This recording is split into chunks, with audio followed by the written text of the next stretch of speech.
This is GM Word of the Week, and I'm Fiddleback. Avalanche. It probably hit you like a bolt from the blue when we at the Word of the Week suddenly started talking about lightning in last week's episode. After all, we laid into that episode with a discussion of mountains and how mountains are usually presented as passive obstacles rather than active killers in fantasy media. Well, it caught us by surprise too, especially those of us who simply read and produce whatever script we're sent. We felt like we were on stable footing with that whole mountain thing before we turned up the stories of hikers who had been struck by lightning while hiding in caves and the dangers that storms present to mountain climbers in general. It's like the ground just sort of fell out from under us and we found ourselves falling out of control until we were buried in piles of research about lightning strikes and Hindu gods. It was kind of like an avalanche, which is what we meant to discuss before we got struck by the absurdity of being killed by lightning inside a cave. But enough about that. Let's talk about avalanches. Now, when you picture the tallest of mountains, you generally picture them as covered with a little white tippy top of snow. It's such an ubiquitous image that kids even draw them that way. A gray, rocky cone topped with a little white triangle, like a knit snow cap, made of snow. And the reason you picture them that way is that the tallest mountains are always covered with snow. And that's because the peaks of the mountains are usually covered with snow. Permanently. You picture them that way because that's how they are. Surprise! It has to do with something called the snow line, or rather, the climactic snow line. You might remember back in our series about biomes, and we forgive you if you don't, that was a long time ago. You might remember from our series on biomes that, what with things like the tilt of the Earth's axis, and the angle with which the Earth's surface was facing the sun, and the rotation of the Earth, and all of that stuff, the climate of a region tends to vary with its latitude. That is, the big overall seasonal weather patterns of a place depend heavily on how far it is from the equator. Near the equator, such weather patterns tend to be uniform. There isn't much seasonal variation. And it tends to be warm because of all that nice direct incoming solar radiation. Meanwhile, go farther to the north or the south, and you'll find climates tend to be more variable for a while. And then they get less variable again. And they stay uniformly cold because the incoming solar radiation tends to come in at some pretty oblique angles and loses a lot of heat to the atmosphere as it does so. And of course, the presence of large bodies of water and the direction of prevailing winds also affect a region's climate. But there's another side to all of this. Because of the thinness of the air, the availability of moisture and prevailing winds, the higher up you go above the ground, the colder and more uniform the climate gets. And interestingly enough, if you climb the side of a particularly tall mountain, you'll notice the climate pretty much changing the same way as it would if you traveled north from the equator toward the North Pole. Consider, for example, the alpine tree line. As we discussed in our episode about the taiga, the one in which we also discussed lemmings, regions with cold climates, long winters, and short summers couldn't really sustain anything but the hardiest of pine trees, needled trees, evergreen trees, conifers. And if you went farther north than that, you'd find no trees at all. The latitudes beyond which you won't find any more trees because the prevailing climates are called the Arctic and Antarctic tree lines. They aren't just specific latitudes, though. Because of prevailing winds and the presence of water and other factors, the actual latitude varies from place to place, but there is a wiggly little line around the top and bottom of the Earth beyond which trees can't live. And likewise, around the sides of mountains, there are lines above which only coniferous trees will grow. And even higher up, lines above which no trees will grow at all. And that's called the alpine tree line. And that word, by the way, alpine, comes from the Latin Alpus, which was the Latin name for a range of mountains in Central Europe you may have heard of. The Alps? As to why they were called the Alps, well, we're not precisely sure. There are a few theories, though. The two most prominent is that the name Alpes may have been a mutation of the Latin word altus, which means high and from which we get the word altitude. Alternatively, it might have come from the word albus, which means white, and from which we get the name for the white of an egg, albumen, and the name of a white-bearded wizard, Albus Dumbledore. Regardless, the word alpine can either mean coming from the Alps mountain range or having to do with any high mountain range at all, hence the alpine tree line, or alpine timber line, is the line on the side of the mountain above which trees won't grow. And that line is a pretty hard limit, harder than you might think. It's enough to twist the heck out of whichever trees try to grow beyond it, or even grow right on the edge. And that's where we get flag trees and Krummholz trees. Krummholz trees, which come from a German phrase meaning bent wood, are trees whose exposure to sustained freezing winds have caused them to bend and twist and grow into unusual shapes, away from the freezing winds. And those sorts of trees can be found right on the edge of the alpine tree line, as the freezing winds on the other side of the tree line force them to grow away. Banner trees and flag trees are a particular variation of Krummholz trees, whose branches have all been forced to grow in one direction by the same sorts of winds. They look like trees which only have branches on one side, like pennants or banners or flags. But above the alpine tree line is another line, a height at which the climate is so uniformly cold throughout the entire year that the snow never melts, and the surface of the mountain is covered with a permanent coating of snow.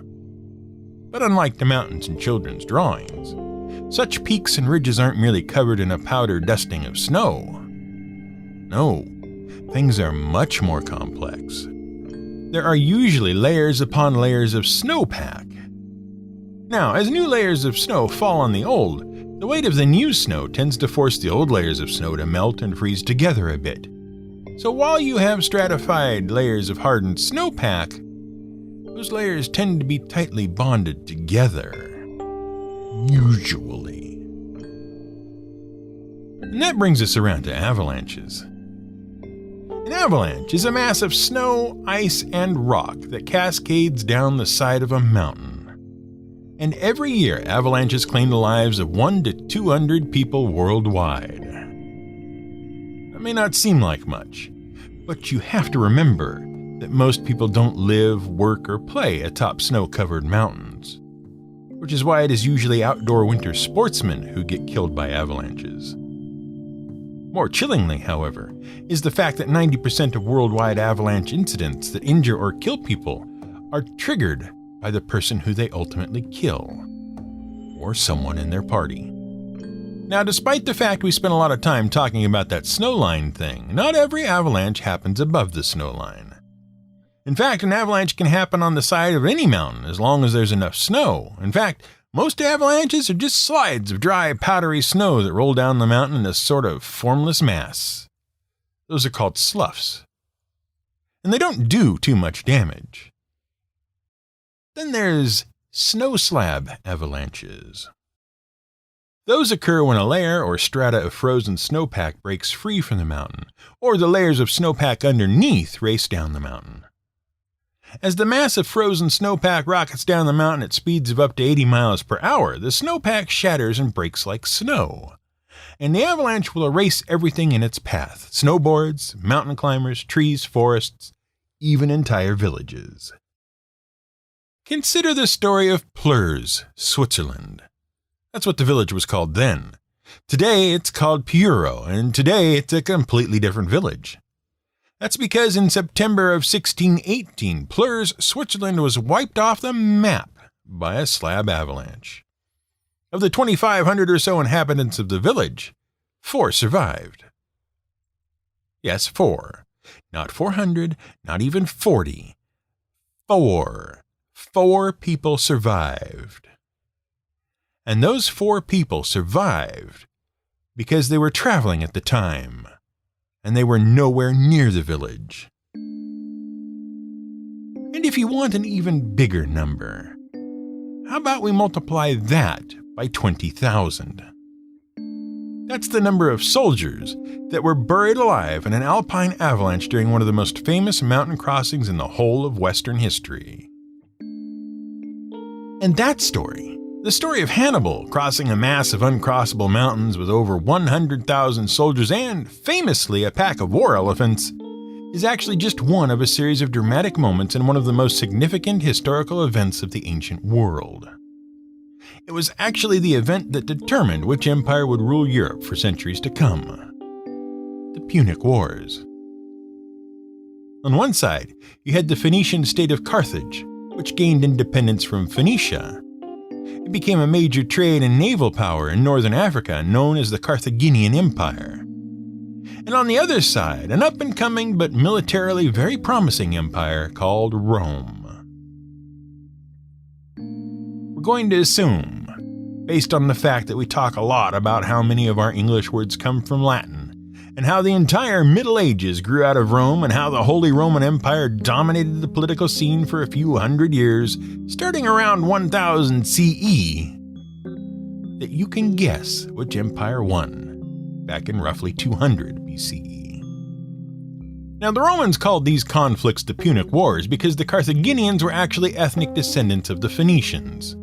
Punic just means having to do with Phoenicians. See? And to understand why Hannibal decided to march 100,000 of his best soldiers in the world across a bunch of uncrossable mountains, getting 20,000 of them killed in an avalanche and another 40,000 dead through starvation and exposure, you have to understand that Hannibal's dad had issues.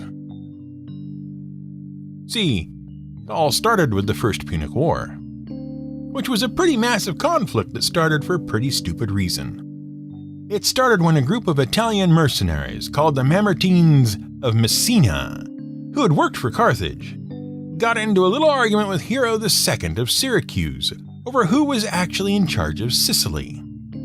It was a succession thing, and it was honestly pretty petty, or it would have been if the Mamertines hadn't appealed to the Carthaginians to support them. Carthaginians supported them hard enough to occupy the heck out of Sicily, which led to the Sicilians appealing to Rome to help them unoccupy themselves. Now, Rome and Carthage had a long-standing rivalry, and the Romans inherited part of that rivalry from the Greeks.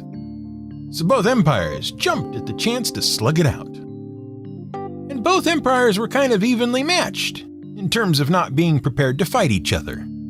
Now, Rome was pretty militaristic.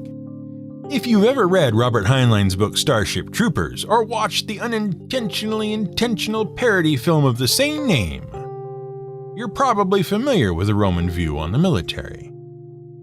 If you wanted to have any power in Rome, you had to serve in the army first. Service guaranteed citizenship.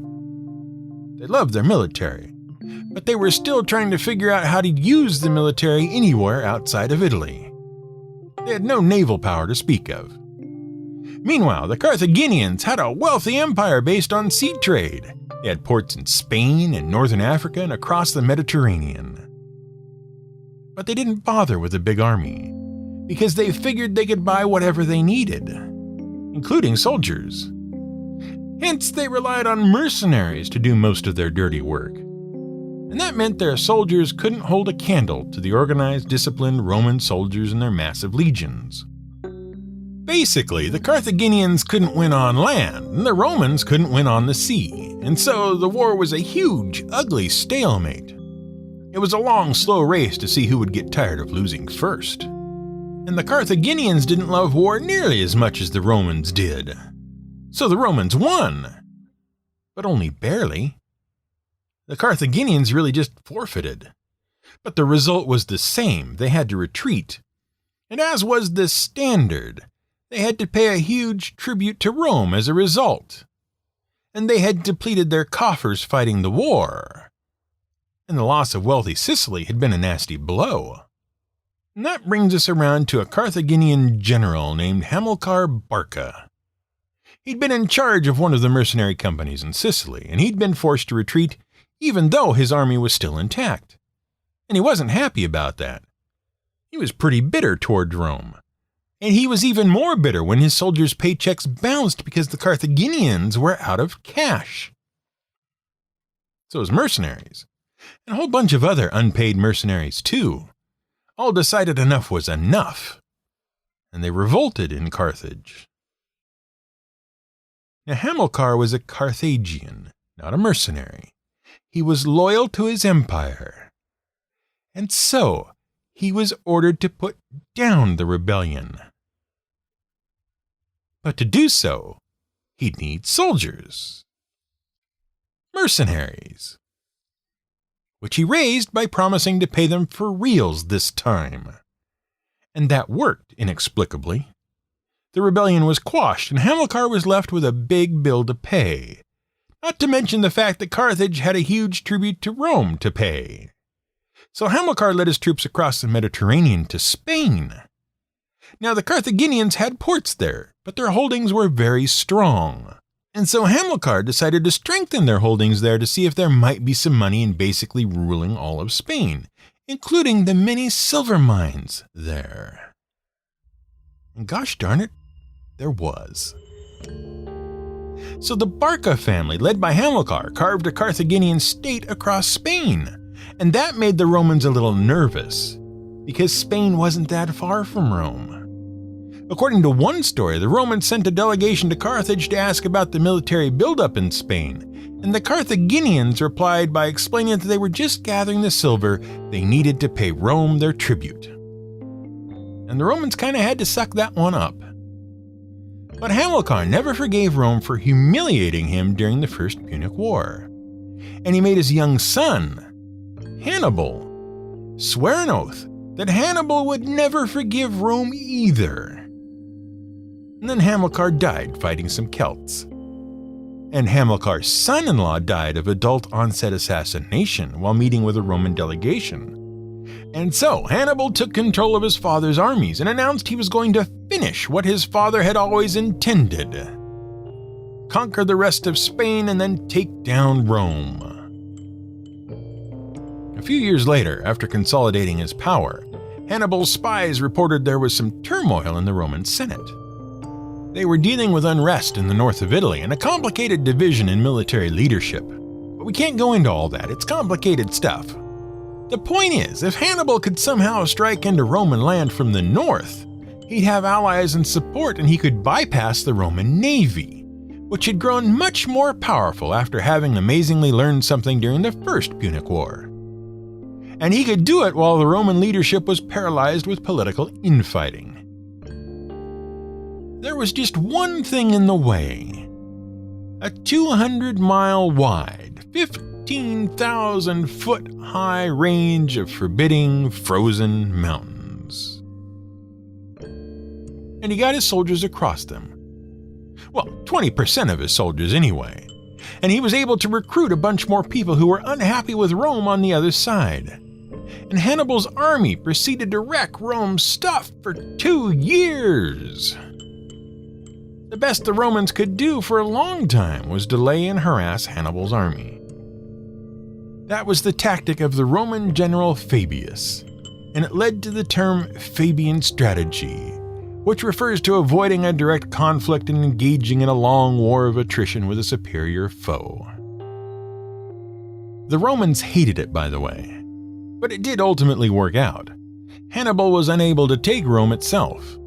Meanwhile, the Romans pushed into Spain and ultimately were about to attack Carthage. And after literally 15 years of Hannibal marching around Italy, making the Romans miserable, and Fabius chasing him around, nipping at his heels, Hannibal was forced to give up because he had to go home and defend Carthage from the Romans. But Hannibal was finally defeated and never made it home at the Battle of Zama in 202 BCE. And that was just the Second Punic War. Admittedly, it was the best of the three, but then the middle of the trilogy is always the best, and we definitely recommend you check out the whole story. It's an amazing melodrama starring some of the most amazing characters history had to offer, and it's full of revenge and blood oaths and dramatic turns. All that stuff. But we digress. Avalanches. You might be wondering what causes avalanches. And you're probably familiar with the idea that loud noises cause avalanches, as if layers upon layers of snowpack are so delicate that merely sneezing too loudly will send a whole mountainside of ice and snow barreling down at you at 80 miles per hour and wipe out any trees and towns in the way. Well, no, that's not true. Loud noises do not cause avalanches. But literally anything else can. See, what really causes an avalanche are changes. The bonds that hold the different layers of snowpack together are pretty delicate, and they can be strained to the breaking point after a heavy snow. Eventually, the heavy snow causes the underlying layers of pack to freeze together, but in the first 24 hours after a large fall of fresh snow, usually a foot or more of snow, the bonds between the underlying layers of snowpack are at their most delicate, and a weak layer can let go if something suddenly puts any more strain on it. Or it can just let go due to the weight. Sudden changes in wind, precipitation, and temperature following a heavy snowfall can touch off an avalanche, or the weight of a single person or a small group, or say, 20,000 soldiers and elephants. And that's why 90% of fatal avalanches are started by the person they kill. It's that change in weight at just the wrong time that can suddenly cause a whole slab of snowpack to slide down the mountain. And if you're on that slab, or below it, what can you do? Not much, honestly. Skiers and snowboarders can sometimes gain enough speed to get ahead of the slab and veer out of the path of the avalanche. Snowmobiles can outspeed them too sometimes. But if you're on the slab or under it and you don't have a way to go faster than your legs will let you go, well, you're in trouble. The problem is that you're about 3 times heavier than the debris in an avalanche. So if it overtakes you, you're going to sink. You're going to be buried alive. The best thing to do is grab a tree and hold on. And if you can't do that, you swim for your life. Yeah, swim against the avalanche and wait for it to stop. That way you aren't buried too deep. Because once that snow and ice settles, it's like being entombed in rock. As the slide starts to slow, try to clear space around you to breathe. And try to punch skyward. It's fairly likely that you won't know which way is skyward, and you probably won't be able to dig yourself free. But you might be found by a rescuer. And if you're lucky enough to be found within 15 minutes of being buried, your odds of survival are about 95%. Half hour later, though, your odds are down to 20%. Longer than that? Well, at least you'll be part of a legacy stretching back to one of the most decisive conflicts in Western history. This has been GM Word of the Week. It's written and researched by The Angry GM and produced by me, Fiddleback. You can support us on Patreon at patreon.com/GMWordOfTheWeek. You can find more at gmwordoftheweek.com and theangrygm.com.